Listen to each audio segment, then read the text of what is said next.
bottom of my paper. So you've got a good portion of that on your paper. Let's see if I can make this a little bit taller. Okay? So you're going to create kind of like a shoulder. I kind of call it a shoulder. And then you're going to do the same thing on the other side, making it symmetrical. You're going to give yourself a curved bottom. So and to create kind of like a bell in a way. The water bottle, you're reproducing that mouth, the mouthpiece. Okay? Then we're going to reproduce this bottom section, which is just like a little curved line right here. Stay with me, you guys.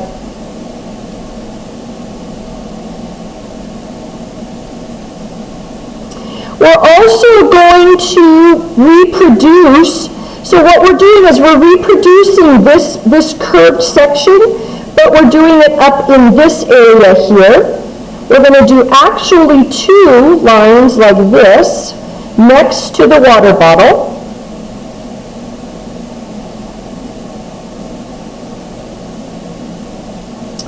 And then we're going a line next to the water bottle about halfway down. And take it out this way. I'm going to go from the top picture to this one. So, again, to recreate. Alright, so what we're going to do is we're going to start adding repetitive lines throughout this piece. Let's start on the top here. We're going to draw a line down through almost the middle of this water bottle, and then we're going to bring this line extended out.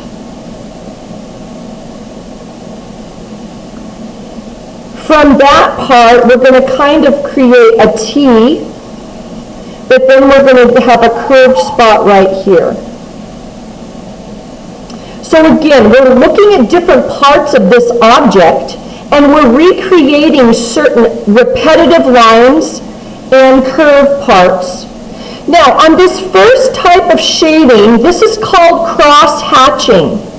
Cross-hatching is just a type of diagonal line. You can make them to be shaded. So here, as we're going to go down to the bottle at this point, and here, you're not really worrying about what you try to do is really cut really close closer, kind of far up shape, because you did pointillism over there, so curve of that second, and then kind of curve body of the to that, all the way down right here, kind of down to that where that first water bottle started. Now this particular section here, you're going to be shading it.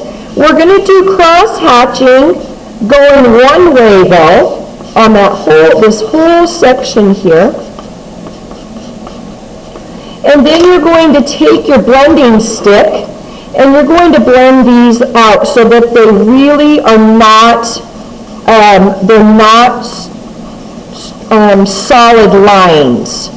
You want to make sure that you're blending with the diagonal of your lines though. You want to keep that diagonal look.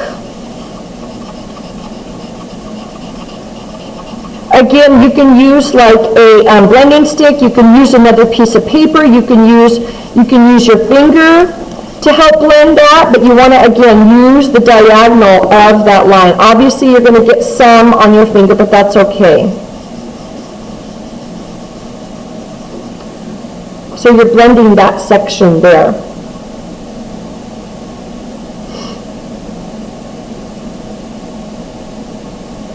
Okay, we're going to go ahead and add some more parallel lines right here.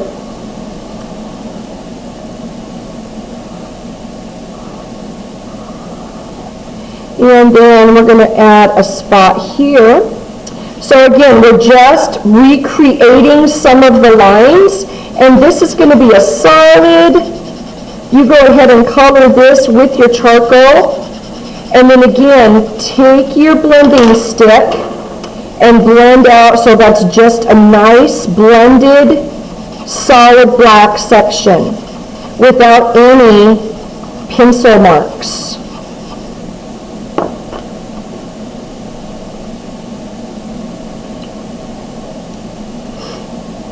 So you're coloring that and making sure that's a solid black.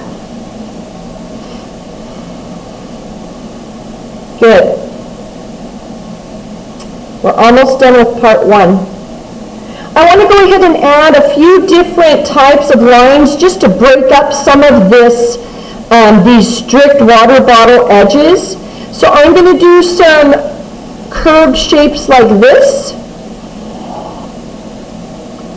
Just cutting up, that's one of the things that is part of this style of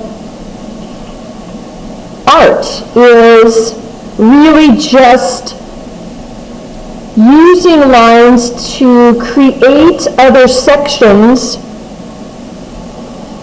for the cubism look. So I'm just kind of adding lines. Again, really it's a repetition of what's already part of that water bottle. When you're adding lines, you're adding curves.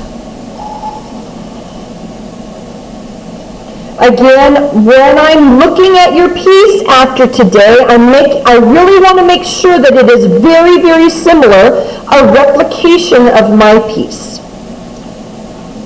What we're going to do also now is add a solid part for this, but let's make your lines horizontal, and then take your charcoal blending stick and blend that horizontally.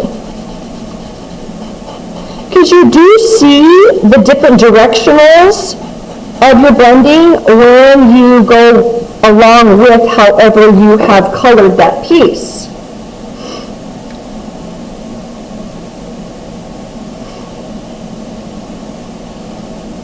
All right, we are just about finished here. Hold on one second. What I'd like to do in this section is I'd like for us to give yourself a nice line all along just this right edge of this shape here.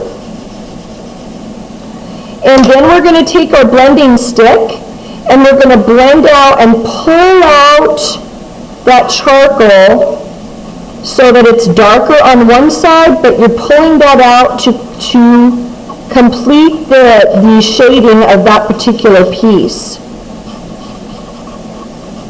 So we're actually going to be blending this section here, but you're pulling out those charcoal pieces, your charcoal kind of like dust, all the way to the edges. So you've got a little bit of dark edges, and then you've got your light that pulls out, or your lighter section that pulls out there. And a lot of times what I like to do is we want to make sure that you've got that blended well so it really blends nicely. You don't have a line of dark and then, oh, it's white now. Excellent.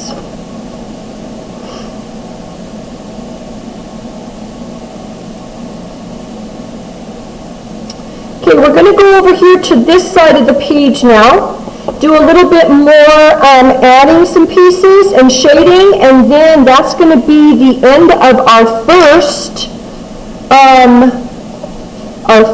section. Let me see how this one student is doing. All right, so what we're going to do now is we're going to add a little bit more to the left side of the paper, so watch closely, please.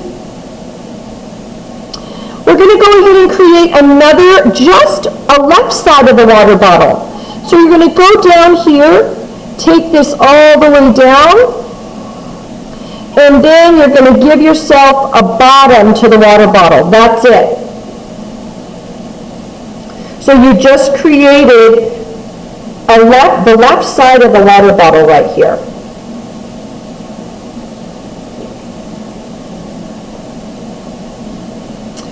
And with this section, We're going to go ahead and do the same kind of shading as we did over here, those cross hatches, but we're only going to cross hatch this left corner.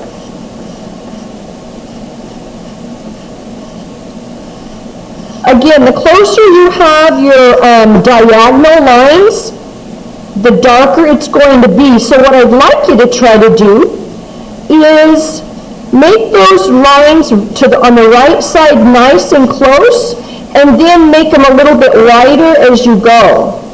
That's going to give yourself a little bit type of different shading. And as you make them wider, you're going to get a little bit more shading on the top than you are the bottom. And you are going to get some, you guys are going to have to wash your hands here, because see, you're going to get some charcoal on your hands. It's okay. Then we got one more spot, and then we're going to head out till Thursday.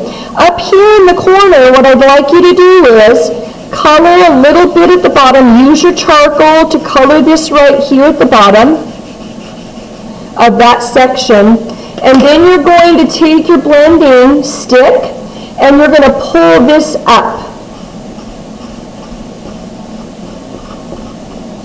And really, you're going to take this, keeping this curve that we created, you're going to pull that all the way up and kind of up in a curving line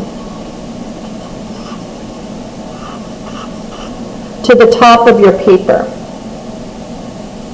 So really, you're pulling that charcoal, all of that charcoal dust, really, you're pulling the rest of that charcoal dust up to the top. And that's what we are finishing with today.